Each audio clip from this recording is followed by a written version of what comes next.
Hello and welcome students to InGrade JEE NEET and Foundation platform. Today marks our third lecture series of sets and today we will be discussing about operations on sets through Venn diagram. So let's do it. Operations on sets and Venn diagrams. So what are they and how we will be studying it? In the previous lecture series, we studied about the types of sets, subsets, power sets, equivalent sets, and so on. But there are some other properties like real numbers. In real numbers, we discussed about addition, subtraction, multiplication, division, and so on. So there are some properties for sets also. Like अगर मुझे किन्हीं दो sets का union लेना हो, सम लेना हो, किन्हीं दो सेट्स का डिफरेंस लेना हो, इंटरसेक्शन लेना हो, तो वो हम कैसे लेंगे, वो हम आज की लेक्चर सीरीज में हम देखने वाले हैं. Most of the relationships between sets can be represented by means of diagrams known as Venn diagrams. ये Venn diagrams कैसे होते हैं हम अब further examples के थ्रू समझेंगे. Let's see, अगर आपके पास एक यूनिवर्सल सेट दे रखा है जिसके अंदर 1 2 3 4 5 6 एंड 7 एलिमेंट दिए गए हैं एंड आपके पास A उसका एक सबसेट है जो कि है 2 3 5 6. ये बहुत क्लियर है कि हमारा A जो है वो U का सबसेट है क्योंकि सारे एलिमेंट्स A के U में कंटेन कर रहे हैं एंड B हमारा 2 3 7 है एंड 2 3 7 भी अगेन क्या है U के एलिमेंट्स ही है तो B भी हमारा U का सबसेट हो जाएगा. अगर इसी सेट को मुझे डायग्रामेटिकली रिप्रेजेंट करना हो, मुझे ये सारी बातें ना बोलनी हो, मुझे ये सारा रिप्रेजेंटेशन लिखने के तौर पे ना करना हो, तो मैं इसको कैसे ड्रॉ करूंगी, वो होगा हमारा वेन डायग्राम्स के थ्रू. जो भी यूनिवर्सल सेट आपको क्वेश्चन में दिया गया होता है वो आप हमेशा बड़े रेक्टेंगल की फॉर्म में इस तरीके से बना के शो करते हैं. ये आपका यूनिवर्सल सेट का डायग्राम होता है. इस यूनिवर्सल सेट के अंदर कौन कौन से एलिमेंट्स होंगे आपके पास, 1 से लेके टिल 7 तक सारे एलिमेंट्स आपके पास यहाँ आएंगे. नाउ जो आपके पास ए सेट होगा, जो आपके पास यहाँ पे सबसेट होते हैं वो आप सर्कल्स के थ्रू रिप्रेजेंट करते हैं. इस तरीके से आप सर्कल्स ड्रॉ करते हैं. ये ए है and this is your B. This set A is this and this set B is this. इस ए के कौन कौन से एलिमेंट्स हैं, 2 3 5 एंड 6. सिमिलरली बी में कौन कौन से एलिमेंट्स हैं, 2 3 7. हमने देखा कि ए के अंदर भी 2 3 है एंड बी के अंदर भी 2 3 है. तो हम क्या कर सकते हैं, हम इन 2 3 को ए और बी के कॉमन एलिमेंट्स में लिख सकते हैं. मतलब कैसे, ऐसे अगर मैं ए और बी का इंटरसेक्शन देखूं तो वो कौन सा रीजन बन रहा है, वो ये वाला रीजन बन रहा है, ये वाला. क्यों, क्योंकि ये रीजन ऐसा रीजन है जो ए के पास भी कॉमन है, जो बी के पास भी कॉमन है. ये रीजन हमारा ए और बी दोनों के पास कॉमन है और ए और बी दोनों के पास कौन से कॉमन एलिमेंट्स हैं, वो है 2 और 3. तो इसलिए हमने इस रीजन के अंदर 2 और 3 एलिमेंट्स लिख दिए इस तरीके से. 2 और 3 हमारा कॉमन रीजन में चला गया. सिमिलरली ए के पास अब कौन कौन से एलिमेंट्स बचे हैं, खाली 5 एंड 6. 5 और 6 ऐसे एलिमेंट्स हैं जो खाली ए के पास है, वो बी के पास नहीं है, तो हमने उसे इस रीजन में लिख दिया क्योंकि ये खाली रीजन वो है जिसमें सिर्फ ए है. सिमिलरली अगर मैं बी की बात करूं तो बी के पास 2 3 एंड 7 है, तो मैंने 2 3 को यहां लिख दिया जो कि ए और बी कॉमन में था एंड 7 को मैंने अलग से लिख दिया. अच्छा, अब जो यूनिवर्सल सेट है उसमें 1 से लेकर 7 तक सारे एलिमेंट्स थे, तो वो कौन से सारे एलिमेंट्स हैं जो ए और बी दोनों में ही नहीं आ पाए हैं. हमारे ए और बी में कौन कौन से नहीं आ पाए हैं, एक तो 1 नहीं आ पाया है, एक हमारे पास 4 नहीं आया है, देन हमारे पास 7 आ चुका है. तो खाली 1 और 4 ऐसे एलिमेंट्स हैं जो ए और बी दोनों में ही कंटेन नहीं कर रहे हैं. तो 1 और 4 कहाँ होंगे, वो हमारे इन दो सर्कल्स के बाहर होंगे. वो यूनिवर्सल सेट के अंदर कंटेन करेंगे बट ए और बी में कंटेन नहीं करेंगे. तो ये बहुत ही क्लासिक एग्जाम्पल था समझाने के लिए कि हम वेन डायग्राम्स को कैसे ड्रॉ करते हैं. मैं एक और एग्जाम्पल आपके थ्रू समझाना चाहती हूँ. लेट्स से हमारे पास यूनिवर्सल सेट में A B C D E F, ये 6 एलिमेंट्स मेरे पास यूनिवर्सल सेट में है, जहां पे ए के अंदर ए बी सी है, बी सेट के अंदर हमारे पास डी ई एफ है एंड अब इसी सेम रिप्रेजेंटेशन को मुझे वेन डायग्राम्स के थ्रू डिस्क्राइब करना है. नाउ मैंने यहाँ पे ये बड़ा rectangle I have drawn it for universal set. Universal set में कौन कौन से एलिमेंट्स हैं? ए से लेके एफ तक के सारे एलिमेंट्स हैं। नाउ क्योंकि ए और बी हमारे सबसेट है यू के, तो इसलिए हम इन सबसेट्स को दो सर्कल्स के थ्रू रिप्रेजेंट इस तरीके से कर सकते हैं। मैंने इसको ए नाम दे दिया एंड इसको बी नाम दे दिया। ए के अंदर कौन कौन से एलिमेंट्स हैं? ए बी एंड सी है, हमने देखा ए के अंदर ए बी एंड सी है, एंड बी के अंदर डी ई एंड एफ है। ओके, अब एक बात जरा आप मुझे बताइए, क्या ए और बी दोनों में कोई भी एलिमेंट कॉमन है? क्या इन दोनों में कोई भी एलिमेंट कॉमन है? वो तो कोई भी नहीं दिख रहा है मुझे। यहाँ पे ये जो स्पेस है, जो कॉमन वाला स्पेस है, इसमें तो एक भी एलिमेंट लाई नहीं कर रहा है, तो मेरे को ये स्पेस दिखाने की जरूरत ही क्या है फिर? जब इंटरसेक्शन में कोई एलिमेंट लाई ही नहीं कर रहा, तो ये स्पेस क्या हो गई? ये खाली हो गई ना, मतलब इसके अंदर कोई एलिमेंट लाई नहीं कर रहा है। तो इससे बेटर रिप्रेजेंटेशन मेरे पास एक और है। वो क्या रिप्रेजेंटेशन होगी? वो ये होगी। आप इस तरीके से समझिए, मैंने यूनिवर्सल सेट को सेम इसी तरीके से बनाया, एक बड़े रेक्टेंगल के फॉर्म में, एंड देन उसके बाद हमने दो सबसेट ए एंड बी इस तरीके से बनाए सच दैट ए और बी आपस में इंटरसेक्ट बिल्कुल भी नहीं कर रहे हैं, उनके बीच में कोई भी कॉमन रीजन नहीं आ रहा है। इनके बीच में जो कॉमन इंटरसेक्शन का एरिया था वो मैंने हटा ही दिया, क्योंकि उसमें था ही नहीं। इसलिए अब ए के अंदर कौन कौन से एलिमेंट्स हैं? A B C, and B के अंदर कौन से हैं? D E F. अब हमने देखा कि ये डायग्राम एक बेटर रिप्रेजेंटेशन है फॉर दिस पर्टिकुलर इंफॉर्मेशन। इसमें क्योंकि हमारा इंटरसेक्शन वाला एरिया खाली था, वहां कोई एलिमेंट नहीं था, तो उसको बनाने की भी कोई खास जरूरत नहीं थी। I hope this example has been very clear to you all. Now the first concept in the operations of sets is what? Union of sets. अब यूनियन ऑफ सेट्स का क्या मतलब है वो हम सीखते हैं। लेट्स से मेरे पास एक सेट ए दे रखा है जिसके अंदर 1 2 3 एलिमेंट हैं, एंड बी सेट मेरे पास दे रखा है जिसमें 1 3 4 5 एलिमेंट लिखे हुए हैं। अब यूनियन का क्या मतलब होता है? यूनियन ऑफ सेट्स एक ऐसा सेट है जिसमें ए के भी और बी के भी सारे एलिमेंट्स कंबाइन होके मेरे पास आ जाए। मतलब क्या? मैं ए के भी सारे एलिमेंट्स को लिख दूं और बी के भी एलिमेंट्स को सारे लिख दूं। कैसे लिखेंगे हम? ए यूनियन बी, ये सिंबल होता है आपका यूनियन के लिए। यूनियन का सिंबल क्या होता है? एक simple capital U. Collection of all the elements of A and B. तो मैंने 1 को लिखा, 2 को लिखा, 3 को लिखा, 4 को लिखा एंड 5 को लिखा।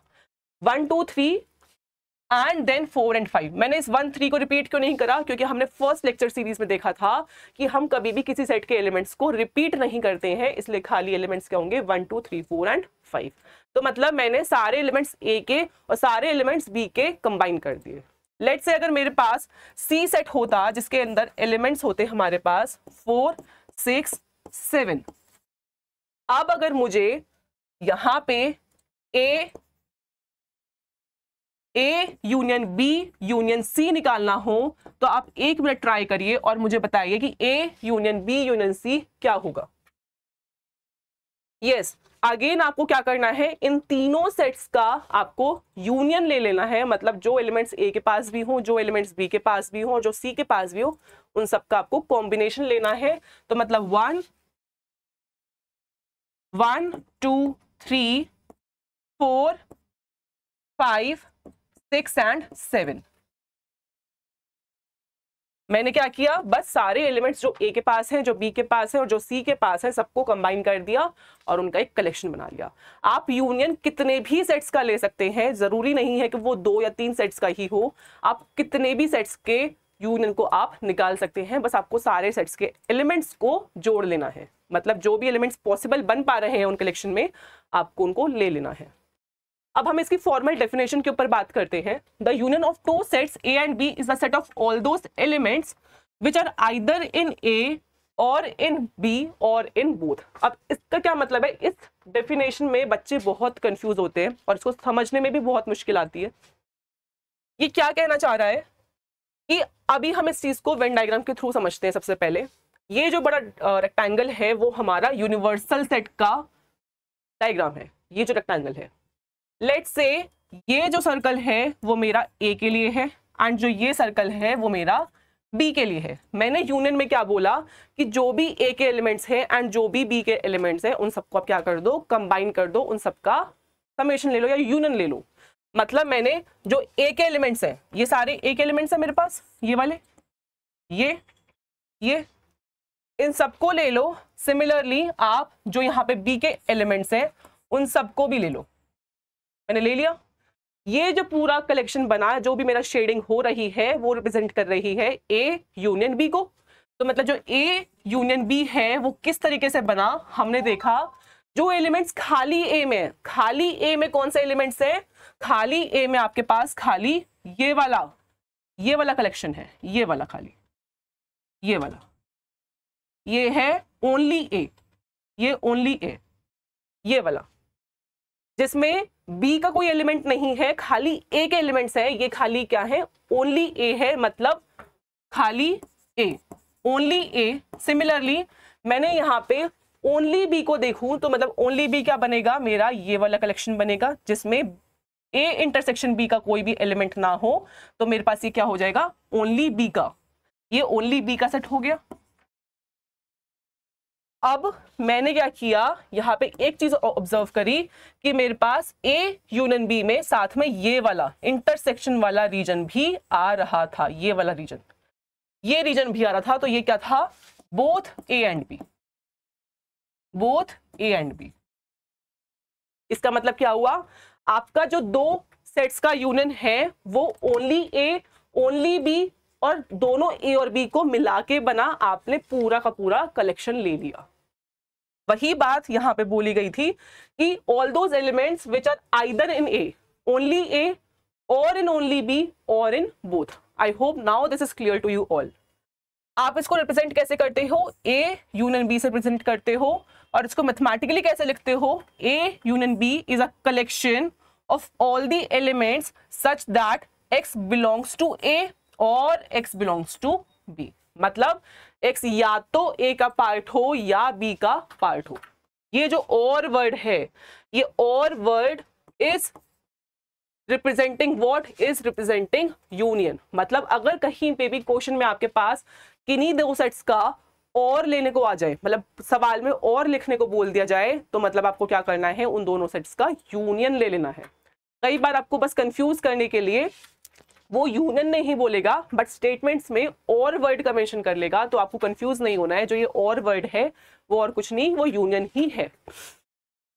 ओके, अब एक रिजल्ट है कि क्या अगर मेरा x ए यूनियन बी का पार्ट है, मतलब x एक ऐसा एलिमेंट है जो पूरे के पूरे यूनियन का पार्ट है, तो पॉसिबल क्या है कि जो ये x है वो ए का भी पार्ट हो सकता है और वो बी का भी पार्ट हो सकता है। वो दोनों में से किसी का भी पार्ट हो सकता है। हो सकता है कि वो इंटरसेक्शन वाले एरिया में भी लाई कर रहा हो सकता है कि वो खाली ए में भी लाई कर रहा हो सकता है कि वो खाली बी वाले एरिया में भी लाई कर रहा हो। कुछ भी पॉसिबिलिटी हो सकती है। क्यों? क्योंकि हमने देखा अगर ये पूरा डायग्राम आपका ए यूनियन बी का है, इस तरीके से दिख रहा है, तो अगर मैं कोई भी एलिमेंट आर्बिट्ररी ले लूं तो हो सकता है वो खाली इस रीजन में लाई कर रहा हो। ये क्या है? ओनली ए है। हो सकता है वो खाली इस रीजन में लाई कर रहा हो, ये क्या है? ओनली बी है। या हो सकता है कि वो इस वाले रीजन में लाई कर रहा हो, वो क्या है? बोथ ए एंड बी है। तो मतलब वो पूरे के पूरे ए में भी लाई कर सकता है, वो पूरे के पूरे बी में भी लाई कर सकता है, इस तरीके से। तो मतलब अगर x कोई एक ऐसा एलिमेंट है जो a यूनियन b का पार्ट है, तो ये काफी इंपॉर्टेंट रिजल्ट है। हमने देखा कि वो x जो है वो a का भी पार्ट है और x जो है हमारा b का भी पार्ट हो सकता है। एग्जाम्पल हमने अभी समझा कि कैसे हमें दो या दो से ज्यादा सेट्स का यूनियन लेना है। I hope it is clear to you all. Now अब हम कुछ प्रॉपर्टीज के ऊपर बात कर लेते हैं जो कि यूनियन ऑफ सेट्स की है।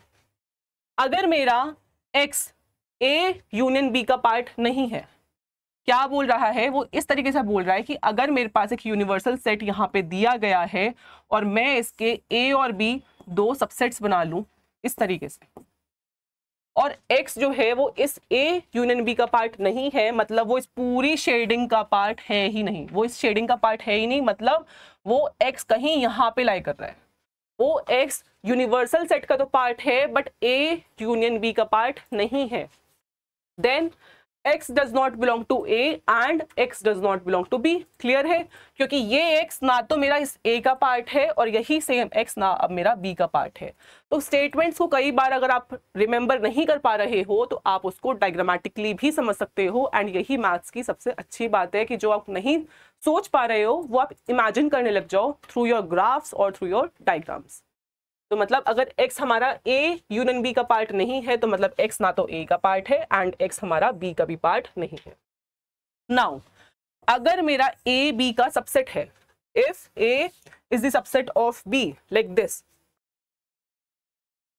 अगर मेरा A B का सबसेट है, ये A सेट है and a whole A is now contained in B, मतलब ये A जो है वो B का क्या है, सब पार्ट है, तो मतलब B मेरा क्या होगा, इससे बड़ा एक सर्कल होगा जो कि पूरा का पूरा A को कंटेन कर रहा है। ये डायग्राम किसका है, ये डायग्राम है A सबसेट ऑफ B का। ये रिप्रेजेंट कर रहा है क्या कि मेरा A सबसेट है B का, जितने भी एलिमेंट्स A के हैं वो B में भी कंटेन कर रहे हैं।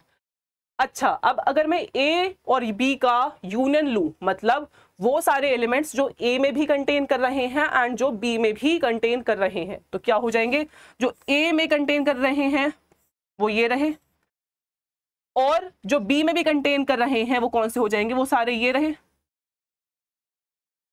अब हमने देखा जब यूनियन लिया तो यूनियन तो ये पूरा का पूरा बड़ा सर्कल B ही आ रहा है इनफैक्ट, मतलब जो सुपरसेट है, जो सुपरसेट है वो क्या है, B है, तो मतलब A यूनियन B का आंसर क्या हो रहा है, B ही हो रहा है अगर मेरा A B का सबसेट है या B A का सुपरसेट है तो। I hope this is also clear to you all now. अच्छा, अगर मैं कहूं कि if B is a subset of A, अगर B मेरा A का सबसेट है तो अब A यूनियन B किसके बराबर होगा।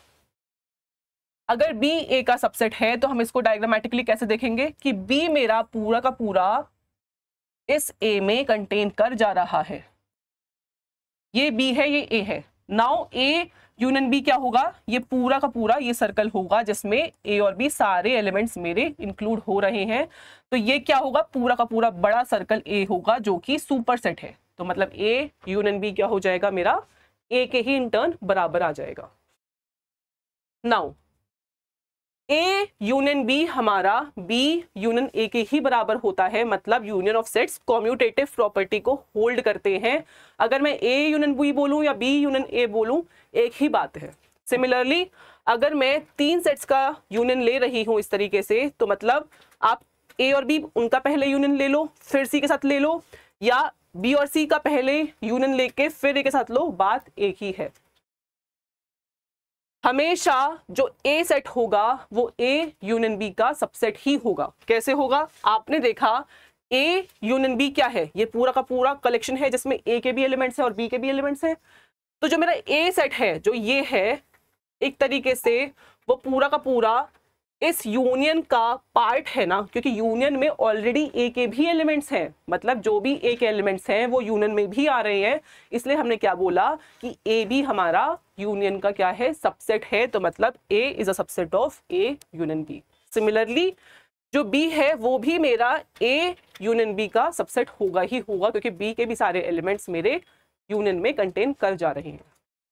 नाउ 6 स्टेटमेंट क्या बोलता है कि जो फाई का मतलब नल सेट का अगर आप यूनियन A से लो, नल सेट क्या है, जिसमें एक भी एलिमेंट नहीं है, अगर ऐसा सेट जिसका कोई भी एलिमेंट प्रेजेंट नहीं है उसका यूनियन आप A से लो, मतलब ऐसा सेट बनाओ जिसके अंदर इसके भी सारे एलिमेंट्स हो, जिसके अंदर इसके भी सारे एलिमेंट्स हो, तो इन टर्न मुझे एक ऐसा सेट मिलेगा जो कि किसके बराबर होगा, वो A के ही बराबर होगा। क्यों, क्योंकि जब इसके अंदर कोई एलिमेंट ही प्रेजेंट नहीं है तो यूनियन में आप लोगे क्या, तो मुझे वापस से वही वाला सेट मिल जाएगा। तो I hope 6th point is also clear to you all.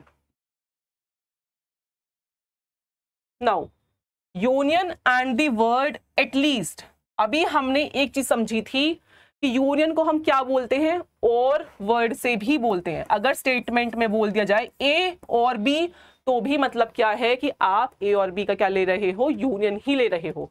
आप ए यूनियन बी बोलो या फिर ए और बी बोलो, बात एक ही है। अभी हमने ये सीखा था। अब एक पॉइंट और आ गया है कि अगर मैं एटलीस्ट बोल दूं, मतलब अगर मैं बोल दूं एटलीस्ट वन ऑफ ए और बी, तो भी वो बात बराबर ही है कि वो यूनियन के बारे में बात कर रहा है। एटलीस्ट का मतलब क्या है कि कम से कम तो इतना होना ही चाहिए, एटलीस्ट वन ऑफ ए और बी। एटलीस्ट मतलब कि वो यूनियन लेने की बात कर रहा है, वही यहाँ पे लिखा हुआ है। अगर आपके पास एक एग्जाम्पल के थ्रू समझिए, ए बी और सी तीन सेट्स ऐसे हैं सच दैट उसके अंदर वो वाले सारे स्टूडेंट्स हैं जो चॉकलेट, चिप्स और कोला लाइक करते हैं रिस्पेक्टिवली, सच दैट जो ए सेट है वो चॉकलेट्स का है, जो बच्चे चॉकलेट्स लाइक कर रहे हैं। बी सेट ऐसा है जो बच्चे चिप्स लाइक कर रहे हैं, एंड सी सेट हमारा ऐसा है जिसमें बच्चे कोला लाइक कर रहे हैं। ओके, तो अगर मैं ए यूनियन बी की बात करूं तो ये क्या होगा, set of all the students, set of all students who like at least one of chocolates and chips, मतलब वो कम से कम चॉकलेट्स और चिप्स में से एक लाइक कर रहे हो। या फिर हम बोलते हैं set of all the students who like chocolates or chips, बात एक ही होगी। सिमिलरली अगर मैं A union B union C की बात करूं तो set of all the students who like at least one of chocolates, chips and कोलास।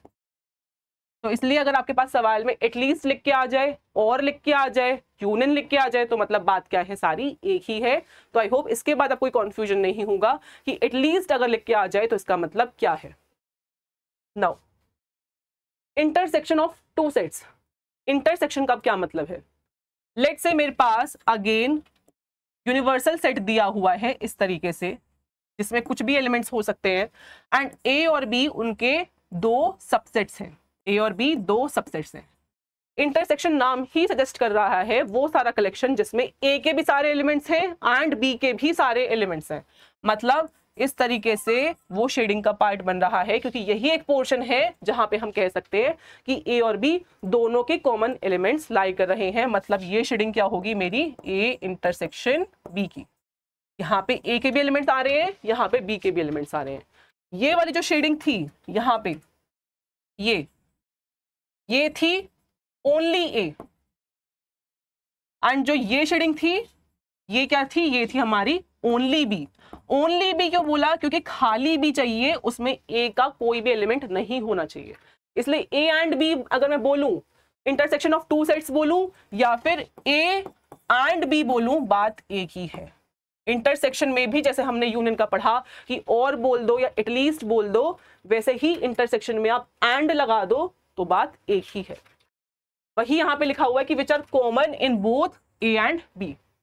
इसको रिप्रेजेंट कैसे करते हैं हम, इनवर्स यू की तरह, ऐसे उल्टा यू बना दो तो आप इंटरसेक्शन को डिनोट कर रहे हो। इसको मैथमेटिकली कैसे लिखते हैं, it is a collection of all the x such that x A का भी पार्ट हो एंड एक्स बी का भी पार्ट हो। मतलब कंपल्शन हो गया कि ए और बी दोनों का ही पार्ट होना चाहिए। अगर मेरा ए और बी में कुछ भी कॉमन नहीं आ रहा, लेट्स से मेरे पास ए सेट है जिसमें 1 2 3 है एंड बी सेट है जिसमें 4 5 6 है, यहाँ पे ए और बी कुछ भी कॉमन नहीं आ रहा है, तो इस केस में हम क्या बोलेंगे कि ए इंटरसेक्शन बी ऐसा सेट है जिसमें कोई भी एलिमेंट लाई नहीं कर रहा है, तो वो इन टर्न क्या होगा, नल सेट होगा, एम्प्टी सेट होगा, फाई होगा। क्लियरली अगर x a इंटरसेक्शन b का पार्ट है, मतलब x मेरा यहाँ पे कुछ लाई कर रहा है, तो x मेरा a का भी पार्ट मुझे दिख रहा है एंड मुझे x b का भी पार्ट दिख रहा है, तो हम क्या बोलेंगे कि x मेरा a को भी बिलोंग कर रहा है एंड x मेरा b को भी बिलोंग कर रहा है। ये सिंबल एक नया सिंबल आ गया, ये सिंबल को बोलते हैं हम डबल इंप्लीकेशन। क्या, डबल इंप्लीकेशन। डबल इम्प्लीकेशन का मतलब क्या है कि अगर आप x belong to a intersection b बोल रहे हो तो ये बात तो ट्रू होगी ही होगी, एंड अगर आप ये बात बोल रहे हो तो ये बात भी इन टर्न ट्रू होगी ही होगी। मतलब बोथ वेज आप चल रहे हो। अगर मैं बोलती हूं कि a डबल इंप्लाइज b इस तरीके से, तो मतलब a b को इंप्लाई कर रहा है एंड b a को इंप्लाई कर रहा है। तो मैथ्स में कुछ सिंबल्स का भी बहुत इंपॉर्टेंट रूल है, कुछ यूज है। आप कहीं पे भी कोई भी सिंबल अपने हिसाब से नहीं लगा सकते हो, बहुत प्रिसाइजली आपको यूज करने होते हैं। एंड यही सारी चीजें हम सारी लेक्चर सीरीज में अपने 1 बाय 1 डिस्कस करते जाएंगे। जैसे जैसे आप लेक्चर सीरीज आगे देखोगे तो आपको ऐसे बहुत से सिंबल्स मिलेंगे, बहुत से नोटेशंस मिलेंगे जहां आपको कुछ नया देखने को मिलेगा। I hope this is clear to you all. Example हमने अभी डिस्कस कर लिया कि कैसे हम इंटरसेक्शन को डिस्क्राइब करते हैं, कैसे हम एलिमेंट्स को कॉमन लेते हैं। नाउ अब हम कुछ इंटरसेक्शन की प्रॉपर्टीज डिस्कस कर लेते हैं। क्या बोला है कि अगर मेरा x a का भी पार्ट नहीं है एंड x मेरा b का भी पार्ट नहीं है, तो x in turn a intersection b का भी पार्ट नहीं है। कैसे, अभी समझते हैं। लेट्स से ये आपका यूनिवर्सल सेट है, ये आपका a सेट है एंड ये आपका b सेट है। मैंने बोला कि x मेरा a का पार्ट नहीं है एंड x मेरा b का भी पार्ट नहीं है, तो मतलब x मेरा कहीं यहाँ पे लाई कर रहा है। वो यूनिवर्सल सेट का तो पार्ट होगा, वो कंफर्म यूनिवर्सल सेट का तो पार्ट होगा, या फिर कहीं बाहर भी अगर लाई कर रहा है तो क्या मेरा x a इंटरसेक्शन b में आ रहा है? नहीं आ रहा है। तो इसलिए हमने यही चीज बोली कि x मेरा a इंटरसेक्शन b का भी पार्ट नहीं है। और यहाँ पे भी मैंने डबल इंप्लीकेशन का सिंबल लगाया है कि ये बात अगर बोली है तो ये सही है, ये बोला है तो ये सही है। सिमिलरली अगर मेरा a b का सबसेट है, अगर मेरा a b का सबसेट है कुछ इस तरीके से कि मेरा a b में कंटेन कर जा रहा है, तो a इंटरसेक्शन b मतलब वो सारे एलिमेंट्स जो a और b दोनों में कॉमन हो, कौन से होंगे? वो पूरा का पूरा सेट a ही तो होगा, क्योंकि यही तो सारे एलिमेंट्स है जो b में भी आ रहे हैं और जो a में भी आ रहे हैं। तो इसलिए a इंटरसेक्शन b क्या हो जाएगा? मेरा a के बराबर हो जाएगा। अगर मेरा b a का सबसेट होता, अगर b मेरा a का सबसेट होता, तो a intersection b in turn b के बराबर होता। वो आप वेन डायग्राम के थ्रू समझ के भी कर सकते हैं। ये डायग्राम था इसका एंड ये डायग्राम था आपका इसका। नाउ अब ये एक बहुत इंपॉर्टेंट रिजल्ट है, क्या? Distributive law. ये क्या बोलता है कि अगर आप b का इंटरसेक्शन c से लो और फिर a का यूनियन लो, तो वो कुछ इस तरीके से निकल के आता है। इसको दो तरीके से आप याद कर सकते हो। सिंपल सबसे पहला तरीका क्या होगा, आपने देखा कि बाहर यहाँ पे यूनियन का सिंबल है, तो सबसे पहले आप a का यूनियन b से भी लो एंड आप a का यूनियन c से भी लो। आपने a का b से लिया एंड a का c से लिया। अब यहाँ पे जो बीच में सिंबल दिख रहा है आपको इंटरसेक्शन का, वो आप इन दोनों के बीच में इस तरीके से कुछ इंसर्ट कर दो। मतलब आपने a का यूनियन b से लिया, a का यूनियन c से लिया एंड जो बीच में सिंबल यहाँ पे प्रेजेंट है वो आपने इन दोनों के बीच में लगा दिया। सिमिलरली यहाँ पे अगर आप देखिए, बस मैंने यहाँ पे यूनियन था तो यहाँ पे इंटरसेक्शन कर दिया, यहाँ पे इंटरसेक्शन था यहाँ पे यूनियन कर दिया। यहाँ पे जो बाहर सिंबल है, अगेन आप a का b से इंटरसेक्शन लोगे एंड आप a का c से इंटरसेक्शन लोगे। आपने ले लिया। इन दोनों को लेने के बाद अब जो बीच में सिंबल है आप वो इन दोनों के बीच में प्लेस कर देंगे। ओके, अब इसी चीज को अगर हम वेन डायग्राम के थ्रू समझना चाहें तो वो कैसे समझेंगे, वो अब हम देखते हैं। लेट्स से मेरे पास रिजल्ट है a union b intersection c बराबर होता है a union b and a union c का होल इंटरसेक्शन। अब मुझे इसे वेन डायग्राम के थ्रू समझना है, मुझे रिजल्ट याद ही नहीं हो पा रहा है, तो हम कैसे करेंगे इसको? देखिए, सबसे पहले आप लेफ्ट हैंड साइड के डायग्राम को देखिए। मैंने एक यूनिवर्सल सेट बनाया जो कि कुछ इस तरीके से है। उसमें 3 subsets A, B and C। ये वेन डायग्राम होता है आपका for 3 sets A and B and C। इस तरीके से अगर आपको 2 सेट दिखते तो आप सिंपली 2 सर्कल बनाते, बट अगर आपके पास 3 सेट्स हैं तो आप कुछ इस तरीके से बनाओगे। नाउ अगर मैं B इंटरसेक्शन C देखूं अगर मैं बी इंटरसेक्शन सी को कंसिडर करूं तो वो कौन सा एरिया होगा, वो सारा ये वाला होगा। बी इंटरसेक्शन सी आपका ये होगा, ये वाला। यस। अब इसका यूनियन मुझे ए के साथ लेना है, मतलब मुझे इस वाले पोर्शन को ए के साथ कंबाइन कर देना है। ए क्या है मेरा, पूरा ये वाला एरिया, ये वाला। तो मतलब ये जो लेफ्ट हैंड साइड है वो किसकी बात कर रहा है, वो इस येलो पोर्शन और ग्रीन पोर्शन को कंबाइन करने की बात कर रहा है, मतलब वो इस पोर्शन की ओवरऑल मेरी बात कर रहा है, ये पूरा पोर्शन। अब मुझे राइट हैंड साइड में भी सेम यही फिगर लेके आनी है, तभी हम इसको प्रूव कर पाएंगे। नाउ अगेन मैंने यूनिवर्सल सेट बनाया इस तरीके से, 3 सेट्स लिए ए, बी एंड सी। सबसे पहला जो ब्रैकेट है वो हमारी क्या बात करता है, ए यूनियन बी की। ए यूनियन बी हमारा, एक सेकेंड,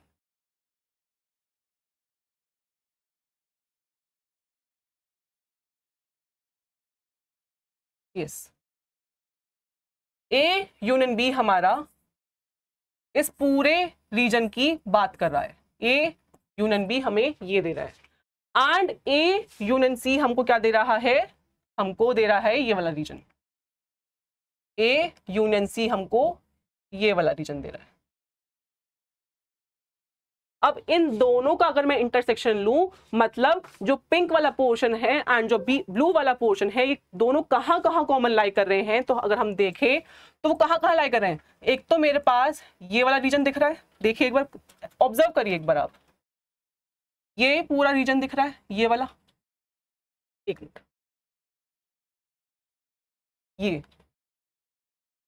यहां पे मेरा क्या हो रहा है, ब्लू और पिंक कॉमन दिख रहा है, एंड साथ में ये वाला भी रीजन है जहां पे ब्लू और पिंक कॉमन जा रहा है। मतलब इस वाले पूरे रीजन में ब्लू और पिंक मेरा कॉमन आ रहा था। यहाँ पे खाली ब्लू है, पिंक नहीं है, यहाँ पे खाली पिंक है, ब्लू नहीं है। इंटरसेक्शन क्या होता, जब अगर हम ब्लू और पिंक के कॉमन वाले एरिया को देखते हैं। बट यूनियन कहाँ होता, जब जहां पे ब्लू और पिंक दोनों तो आ ही रहे हैं, साथ में खाली पिंक आ रहा है तो भी चलेगा एंड खाली ब्लू आ रहा है तो भी चलेगा। यूनियन मतलब क्या, सबका कॉम्बिनेशन, सबको साथ लेके चलो। बट इंटरसेक्शन क्या बोलता है, जहां दोनों कॉमन इंटरेस्ट है, जहां ब्लू और पिंक दोनों आ रहे हैं, खाली वही लो। तो अब हमने क्या ऑब्जर्व किया कि ये रीजन एंड ये रीजन क्या हो रहा है, मेरा बराबर हो रहा है। But I would rather suggest कि आप रिजल्ट को याद ही रखिए, क्योंकि आपके पास एग्जाम में इतना टाइम नहीं होता है कि आप वेन डायग्राम्स के थ्रू सारे क्वेश्चंस को कर पाओ। कई बार आपके पास शॉर्टेज ऑफ टाइम होती है, तो अगर आपके पास formula back of your mind याद रहते हैं तो हमारा टाइम सेव होता है। बट मुझे कंसेप्चुअली आपको ये चीज समझानी थी कि कैसे आप इसको प्रूव कर सकते हो। सिमिलरली ये वाला रिजल्ट भी आप बहुत आसानी से वेन डायग्राम्स के थ्रू सॉल्व कर सकते हो। आप अपने घर में ट्राई करिए, जहां पे फिर आपको कहीं प्रॉब्लम आती है तो आप कमेंट सेक्शन में लिख सकते हैं। आई होप ये वाला वेन डायग्राम आपको क्लियर है and this is for your homework. Now moving to next topic, disjoint sets. अब डिसजॉइंट सेट्स एक बहुत इंटरेस्टिंग एक टॉपिक है, उसको डिस्कस कर लेते हैं। डिसजॉइंट सेट्स क्या बोलता है, वो सारे सेट्स जिसमें कुछ भी कॉमन ना हो,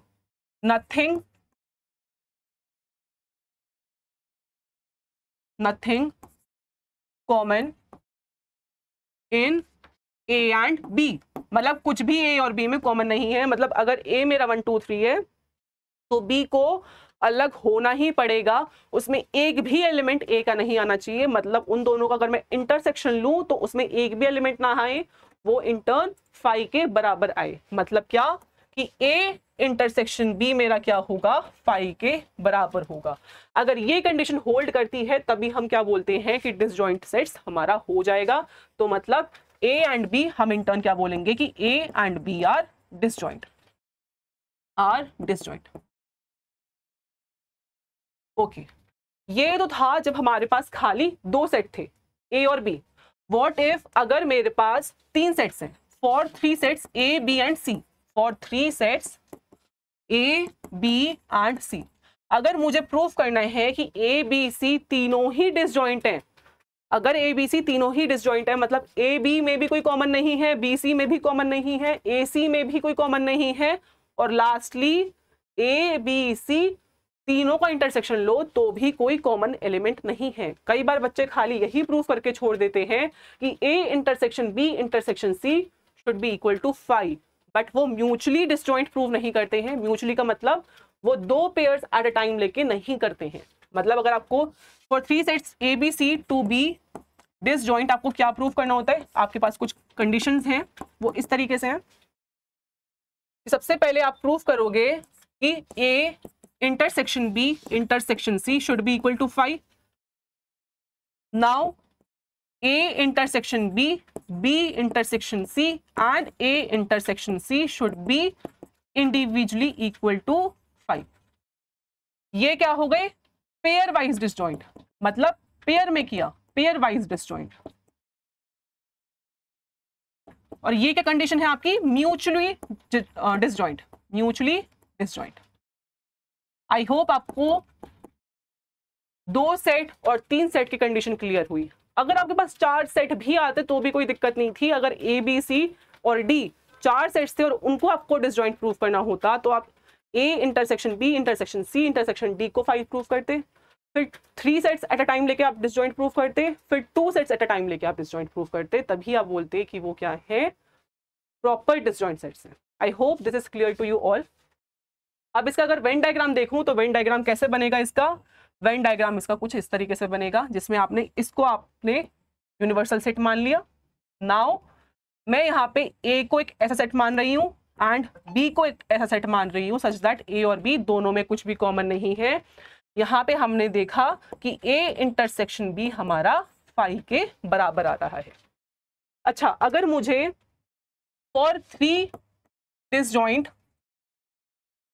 सेट्स ए बी सी दिखाना हो डायग्रामेटिकली तो वो कैसे दिखाएंगे? हम वो इस तरीके से दिखाएंगे। हमने यूनिवर्सल सेट बनाया, फिर हमने 3 सबसेट्स ए बी एंड सी ले लिए सच दैट इन तीनों का भी आपस में कुछ भी कॉमन नहीं है एंड ए और बी का भी कुछ कॉमन नहीं है, बी और सी का भी कुछ कॉमन नहीं है एंड ए एंड सी का भी कुछ कॉमन नहीं है।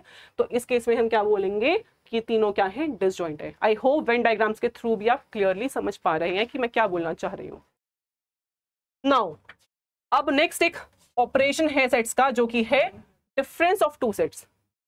डिफरेंस ऑफ 2 सेट्स को आप कैसे लिखते हो? ए माइनस बी के फॉर्म में। डिफरेंस सिंपल है, बीच में माइनस साइन लगा देना है खाली, ठीक है। अब इसका मतलब क्या है डिफरेंस ऑफ 2 सेट्स का? कि collection of all elements which are only in A, which are only in A but not in B। मतलब खाली A में होने चाहिए, B का उसका नाम भी नहीं होना चाहिए। अगर आप इसको वेन डायग्राम के थ्रू समझना चाहते हैं तो कुछ इस तरीके से देखिए। मैंने इसको यूनिवर्सल सेट मान लिया एंड यहाँ पे मेरे पास 2 सबसेट्स A एंड B कुछ इस तरीके से आ रहे हैं। एंड नाउ अगर मैं A माइनस बी की बात करूं तो A माइनस बी की जो शेडिंग बनेगी वो कुछ इस तरीके से बनेगी। देखिए अभी आप, ये अगर मैं शेडिंग की बात करूं तो वो ये शेडिंग होगी, ये वाली। क्यों? क्योंकि यहाँ पे B का एक भी एलिमेंट नहीं आ रहा। B का एलिमेंट कौन सा होता? जब मैं अगर ये इंटरसेक्शन वाला एरिया ले लेती तो। ये इंटरसेक्शन वाला एरिया मैंने नहीं लिया, मैंने खाली ये वाला पोर्शन लिया, तो इस वाले पोर्शन को हम क्या बोलेंगे? हम इस पोर्शन को बोलेंगे A minus B, which are only in A but not in B। Okay, इसके बाद एक चीज अगर हम देखें, अगर मैं बात करूं B माइनस ए की, B माइनस ए की, तो B माइनस क्या होगा? Elements only in B but not in A, but not in A. इसका वेन डायग्राम कुछ कैसे बनेगा ये देखिए आप। अगर मैंने ये यूनिवर्सल सेट बना दिया इस तरीके से और 2 सबसेट्स ए और बी ले लिए, तो मतलब खाली बी के एलिमेंट्स, खाली बी के एलिमेंट्स कौन से होंगे? ये वाले। उसमें ए का एक भी एलिमेंट नहीं आना चाहिए, ये पूरा पोर्शन क्या हो जाएगा? बी माइनस ए। सेम फिगर में आपको अगर ए माइनस बी देखनी है तो ए माइनस बी कौन सी होगी, आपकी ये वाली, ये शेडिंग होगी, एंड ये क्या हो जाएगी आपकी ए माइनस बी। ये शेडिंग रही आपकी ए माइनस बी की, ये शेडिंग रही आपकी बी माइनस ए की, और जो ये बीच वाला पोर्शन था हमारा, ये क्या हो जाएगा हमारा ए इंटरसेक्शन बी का शेडिंग हो जाएगी। मतलब ये जो शेडिंग है वो मेरे पास ए इंटरसेक्शन बी की शेडिंग आ गई।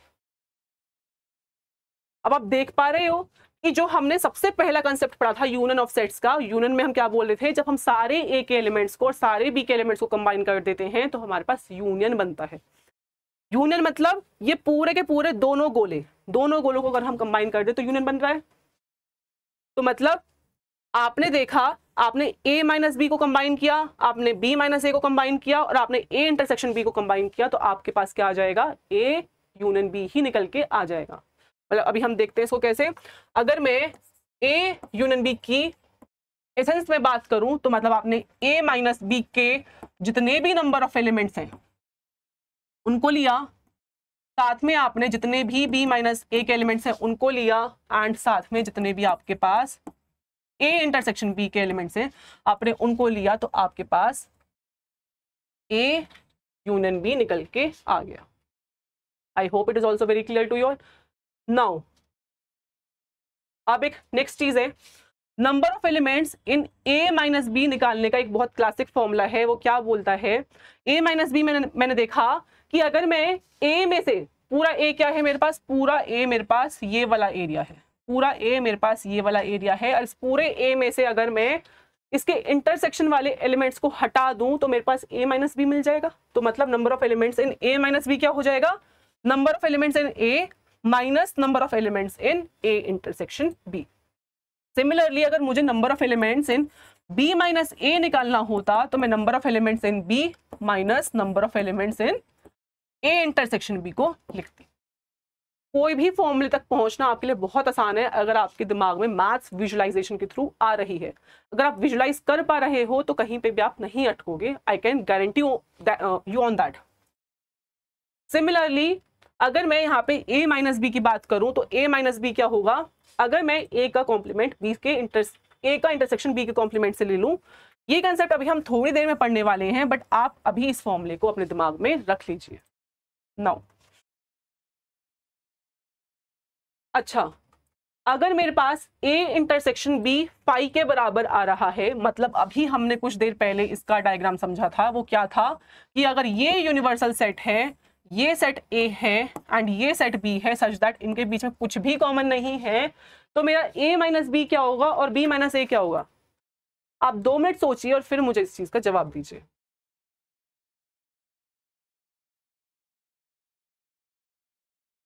यस, A माइनस बी क्या होगा, A माइनस बी मतलब वो सारे एलिमेंट्स जो खाली A में हैं बट B में उसका कुछ भी नहीं होना चाहिए।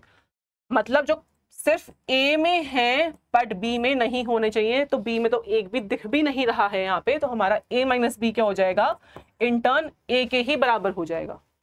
एंड अगर मैं B माइनस ए की बात करूं, मतलब वो सारे एलिमेंट्स जो खाली B में हैं बट वो A में बिल्कुल नहीं होने चाहिए, तो मतलब क्या हो जाएगा, वो ये सारे एलिमेंट्स हो जाएंगे, क्योंकि इसके अंदर A का एक भी एलिमेंट नहीं आ रहा है, तो B माइनस ए किसके बराबर हो जाएगा, इंटर्न B के ही बराबर हो जाएगा।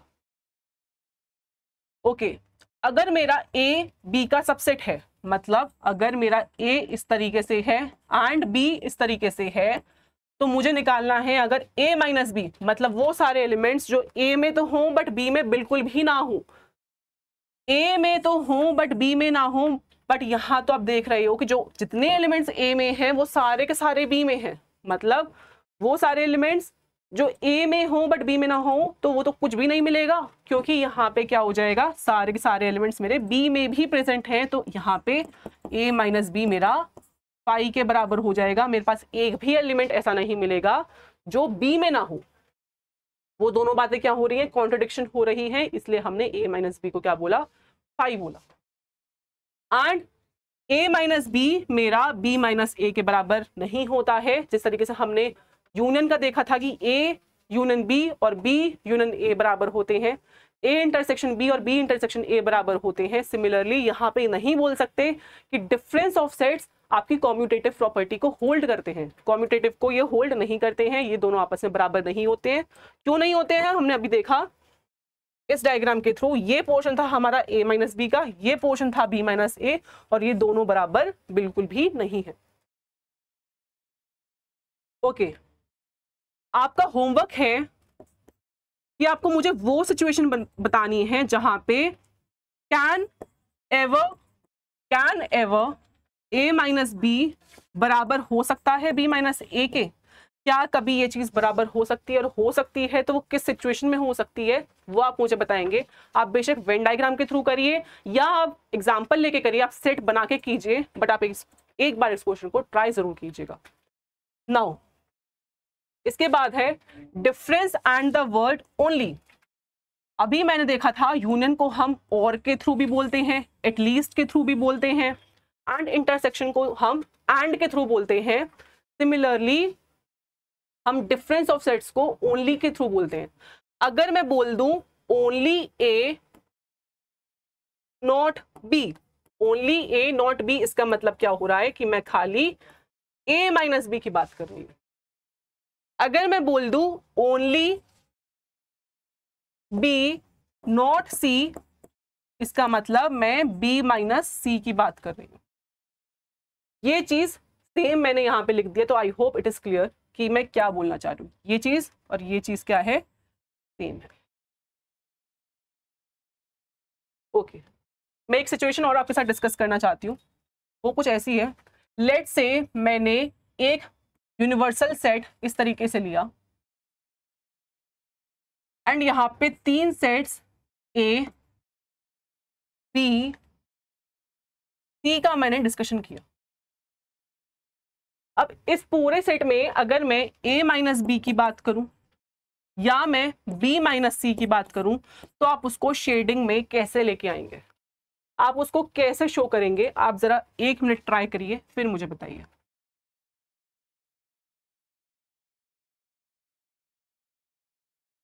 यस, a माइनस बी जब भी मैं बोलती हूं तो बहुत से बच्चे क्या करते हैं, खाली ये वाली शेडिंग लिख देते हैं, ये वाली,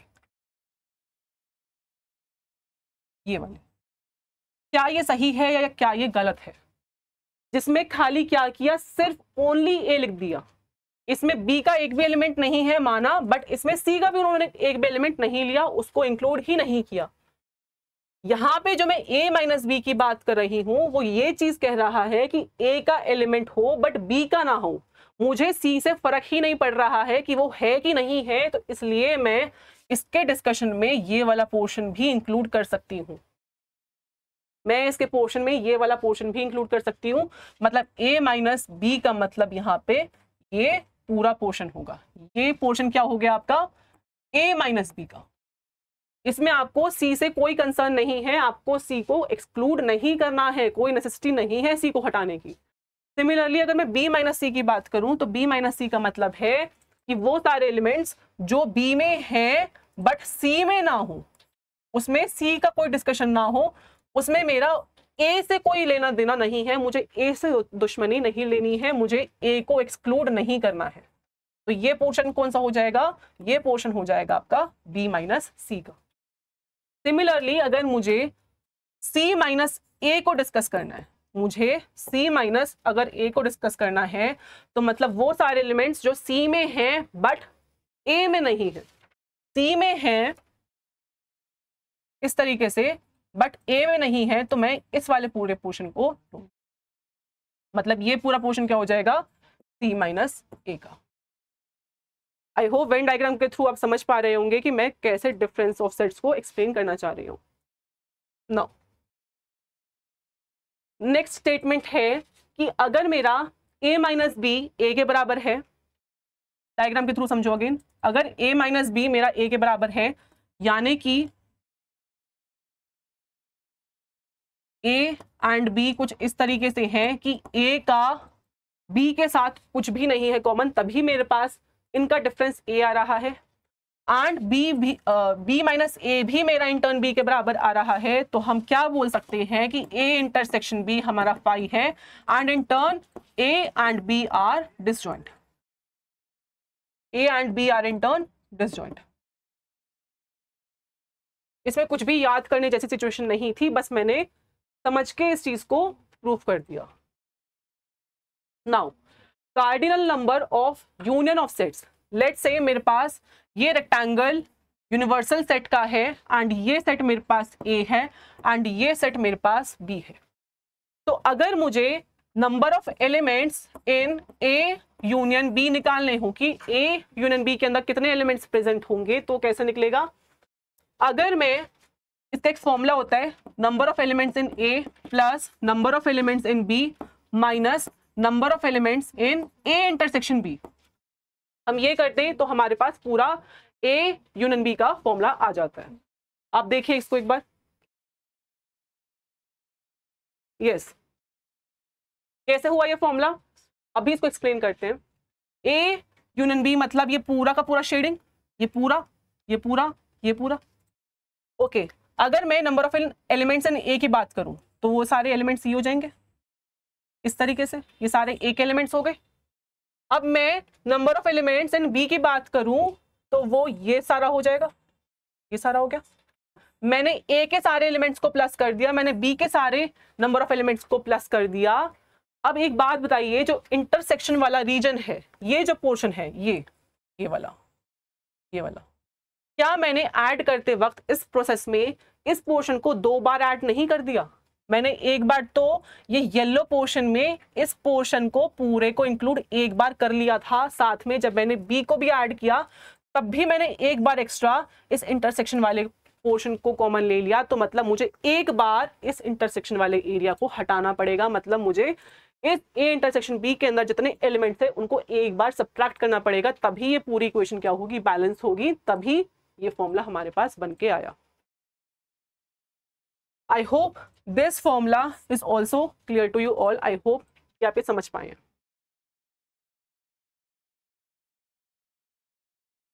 नाउ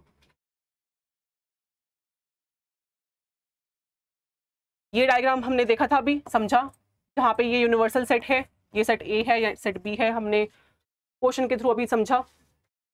नाउ अगर मुझे cardinal number of union of 3 sets निकालना हो, मतलब अगर मेरे पास ये यूनिवर्सल सेट है, ये सेट आपके पास ए है, ये सेट आपके पास बी है एंड ये सेट आपके पास सी है, तो इसका फॉर्मूला आप कैसे लिखोगे? Number of elements in A union B union C क्या होता है? Number of elements in A plus number of elements in B plus number of elements in C minus number of elements in A intersection B minus number of elements in B intersection C minus number of elements in A intersection C plus number of elements in A intersection B intersection C. अब ये ऐसा बड़ा सा formula कैसे आया, वो चीज हमको समझनी है। ओके, जब हम A union B union C की बात करते हैं तो मतलब ये सारे तीनों सर्कल्स का कॉम्बिनेशन हम लेते हैं। मतलब मुझे इस पोर्शन को, ये वाले पोर्शन को, इस वाले पोर्शन को और इस वाले पोर्शन को एक बार ऐड करना है। जब हमने नंबर ऑफ एलिमेंट्स इन ए देखा तो मतलब मैंने पूरा का पूरा ये वाला पोर्शन देख लिया, जिसमें मैंने इस पोर्शन को एक ही बार ऐड किया है। इस वाले पोर्शन में मैंने इस वाला जो ये पोर्शन है, ये वाला, इसको भी इंक्लूड कर लिया है एंड साथ में मैंने इस वाले पोर्शन को भी एक बार इंक्लूड कर लिया है। मतलब एक बार इसको भी इंक्लूड कर लिया है, एक बार इसको भी कर लिया है एंड एक बार ओनली ए वाले पोर्शन को भी इंक्लूड हमने कर लिया है। नाउ अगर मैंने number of elements in B की बात करूं तो मैंने क्या किया, ये पूरा पोर्शन डिस्कस किया, जिससे मैंने एक बार इस पोर्शन को भी ऐड किया है, मैंने एक बार इस पोर्शन को भी ऐड किया है एंड मैंने एक बार इस पोर्शन को भी ऐड किया है। जब मैंने number of elements in A plus number of elements in B की बात करी तो आपने देखा होगा मैंने इस वाले पोर्शन को 2 बार ऐड कर दिया, इसलिए मुझे इस वाले पोर्शन को एक बार सब्ट्रैक्ट करना पड़ेगा to balance out our total calculation. मैंने इस वाले पोर्शन को क्या किया, एक बार सब्ट्रैक्ट कर दिया। ओके, अब जब मैंने नंबर ऑफ एलिमेंट्स इन सी को देखा तो नंबर ऑफ एलिमेंट्स इन सी पूरा का पूरा ये पोर्शन है, ये वाला, जिससे मैंने एक बार इसको लिया, एक बार इस पोर्शन को लिया एंड एक बार इस पोर्शन को लिया। नंबर ऑफ एलिमेंट्स इन सी को जब हमने लिया तो हमने देखा कि ये जो पोर्शन है ये वाला, इसको मैंने number of elements in B के वक्त भी कैलकुलेट कर लिया था और मैंने सी के वक्त भी इसको डबल कैलकुलेट कर लिया, तो इसलिए मुझे एक बार इस पोर्शन को भी हटाना पड़ेगा। सिमिलरली ये वाला जो पोर्शन है इसको भी मैंने 2 बार कैलकुलेट कर लिया, इसको भी मुझे एक बार हटाना ही पड़ेगा। ओके, इस पूरे प्रोसेस में सारी इक्वेशन बैलेंस आउट हो गई, बट मैंने एक चीज ऑब्जर्व करी। वो क्या ऑब्जर्व करी कि इस पूरे प्रोसेस में मैंने ये जो छोटा सा पोर्शन है, ये जो तीनों सेट्स के लिए कॉमन है, जो A intersection B intersection C है, उसको एक्स्ट्रा टाइम सब्ट्रैक्ट कर दिया। मैंने उसको एक्स्ट्रा टाइम सब्ट्रैक्ट कर दिया, मतलब मैंने उसको इंक्लूड ही नहीं किया, तो इसलिए मुझे n A intersection B intersection C को एक बार ऐड करना पड़ेगा, तब जाके मेरे पास A union B union C का पूरा फॉर्मूला बन के आएगा। I hope it is clear. आप इसको जब एक बार खुद से पेन के और पेपर के थ्रू सॉल्व करेंगे तब आपको पता चलेगा कि कैसे हमने इंक्लूड किया, कैसे एक्सक्लूड किया। बस एक बार आप ये एक्सप्लेनेशन को ढंग से समझ लीजिए। नाउ 10 है complement of a set. Complement of a set क्या बोलता है कि अगर मेरे पास यूनिवर्सल सेट इस तरीके से दिया हुआ है एंड ये सेट ए है, तो कॉम्प्लीमेंट ऑफ अ सेट में वो सारे एलिमेंट्स आएंगे जो यूनिवर्सल सेट का तो पार्ट हो बट वो ए का पार्ट ना हो। मतलब वो ए का पार्ट बिल्कुल भी नहीं होने चाहिए, मतलब वो कुछ इस तरीके के सारे एलिमेंट्स आएंगे जो इस शेडिंग में आ रहे हैं। ये शेडिंग क्या बता रहा है? ये शेडिंग मेरा ए कॉम्प्लीमेंट को बता रहा है। ए कॉम्प्लीमेंट किसके बराबर हो जाएगा? वो सारे एलिमेंट्स जो यू में तो हैं बट ए में नहीं है। ए कॉम्प्लीमेंट क्या होगा? जो यू में है बट ए में नहीं है। और इसको डिनोट कैसे करते हैं हम? ए डैश से या ए कॉम्प्लीमेंट से। कई बार हम इसको ए एंड ऊपर छोटा सी के थ्रू भी लिखते हैं। एंड हमने देखा ए डैश मेरा क्या हो जाएगा? यू माइनस ए के बराबर हो जाएगा। एंड नाउ एक और रिजल्ट है मेरे पास, क्या कि अगर x a का पार्ट है, अगर मेरा ये x a का पार्ट है तो मेरा सेम x a कॉम्प्लीमेंट का पार्ट नहीं हो सकता, क्योंकि a कॉम्प्लीमेंट में वो एलिमेंट्स आते हैं जो a के पार्ट नहीं है। तो इसलिए आपका क्या हो जाएगा? x जो है वो a कॉम्प्लीमेंट का पार्ट नहीं होगा। और अगर if x belongs to a complement, इसका अगर मैं रिवर्स बात करूं तो क्या होगा? अगर x a कॉम्प्लीमेंट का पार्ट है, मतलब अगर x मेरा यहां पे लाई कर रहा है तो x मेरा a में नहीं कर रहा, तो मतलब x does not belong to a। ये दोनों ही रिजल्ट आपके साइमल्टेनियसली साथ चलते हैं। नाउ नेक्स्ट टॉपिक है आपका D Morgan's law. D Morgan's law भी आपका एक बहुत इंपॉर्टेंट टॉपिक है। इसके कुछ फॉर्मुलेज हैं जो हम बहुत बार सेट्स में यूज करते हैं, बहुत बार बिना सोचे समझे भी हम लगा देते हैं, जिससे गलतियां भी होती हैं।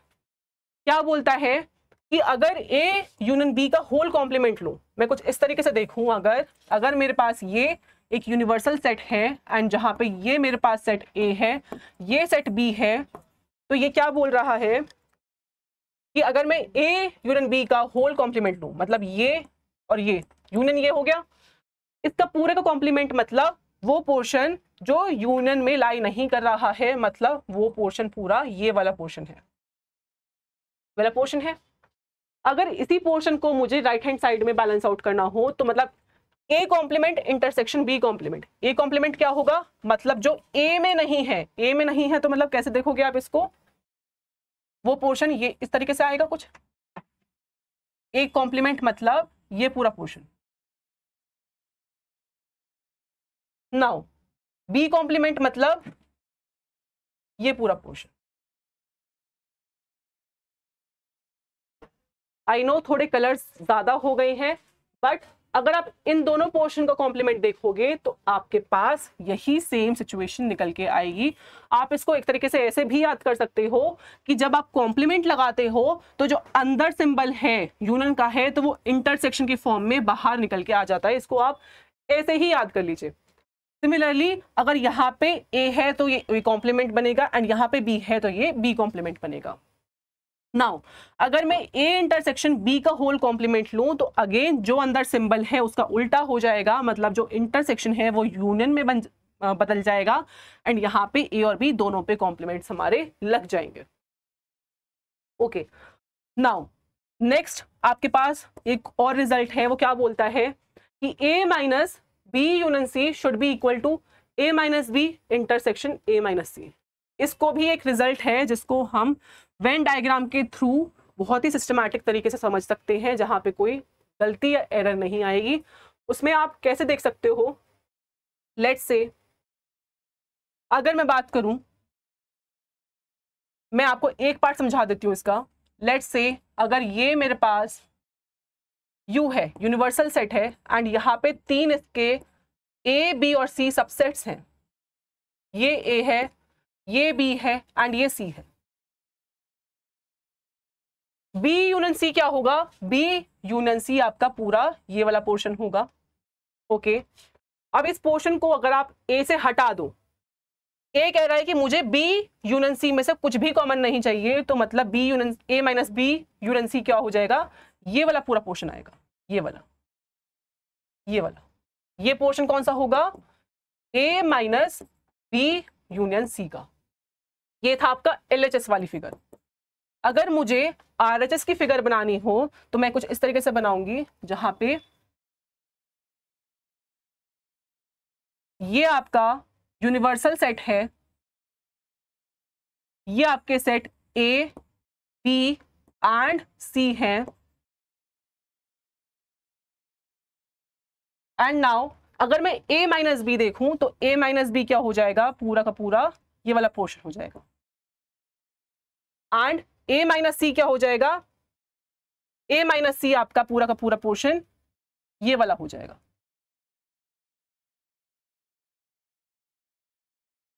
ओके, अब इन दोनों ही रीजन्स का अगर मैं इंटरसेक्शन लूं तो मतलब वो पूरा पोर्शन जहां पे इस तरीके के स्क्वायर्स बन रहे हैं, और इस तरीके के स्क्वायर्स कहां बन रहे हैं हमारे पास? खाली वो सिर्फ और सिर्फ इस वाले पोर्शन में बन रहे हैं, ये वाला पोर्शन। ये पोर्शन सेम मुझे इस LHS में मिला था एंड ये सेम पोर्शन मुझे RHS में भी मिला है, तो मतलब ये क्या हो जाएंगे? दोनों स्टेटमेंट्स ट्रू हो जाएंगे, मतलब आपस में इक्वल हो जाएंगे, तो इसलिए ये रिजल्ट आपका होल्ड करता है। ये रिजल्ट को आप एज अ होमवर्क क्वेश्चन आप ले सकते हैं, जिसमें आप प्रूव करेंगे अगेन वेन डायग्राम्स के थ्रू कि कैसे हमारी LHS में जो शेडिंग आ रही है वो RHS में भी सेम आ रही है। Now symmetric difference of sets A and B। Symmetric difference क्या बोलता है? The symmetric difference of sets A and B is the set of all the elements that are either in set A or in set B but not in both A and B। मतलब A symmetric difference of B is all the elements which are lying in what?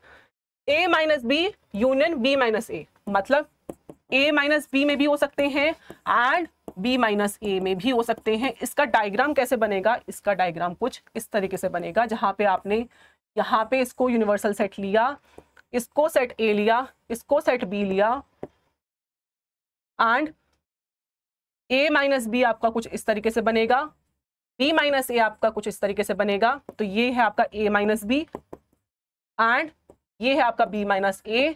तो symmetric difference क्या होगा? इन दोनों ही shading का union. इन दोनों ही shading का जब आप यूनियन लोगे तो आपके पास क्या आ जाएगा? A triangle B। ये ट्राइंगल क्या है? सिमेट्रिक डिफरेंस का सिंबल है। ओके, हम आज का लेक्चर यहीं पे एंड करते हैं। आई होप जो भी कंसेप्ट हमने आज सीखे हैं वो आपको अच्छे से समझ आए होंगे, and in next class we will be discussing about the practical questions जो हमारे प्रीवियस ईयर्स में JEE या बाकी डिफरेंट एग्जामिनेशंस में से आए हुए हैं। हम सारे को क्वेश्चंस को डिस्कस करेंगे। बहुत अच्छा सेशन होने वाला है, बट उससे पहले मैं चाहती हूँ कि जो भी कंसेप्ट्स हमने आज पढ़े हैं वो आप घर से अच्छे से रिवाइज करके आएँ, और जो होमवर्क क्वेश्चंस थे उनको भी आप अच्छे से अटेम्प्ट करें, और जहाँ अगर दिक्कत आ रही है तो आप कमेंट सेक्शन में लिख सकते हैं, उनके आंसर्स भी लिख सकते हैं। We will definitely review that and will discuss the solutions in the end. Okay, I hope you all the best. Stay focused, stay motivated. You will definitely succeed. Thank you.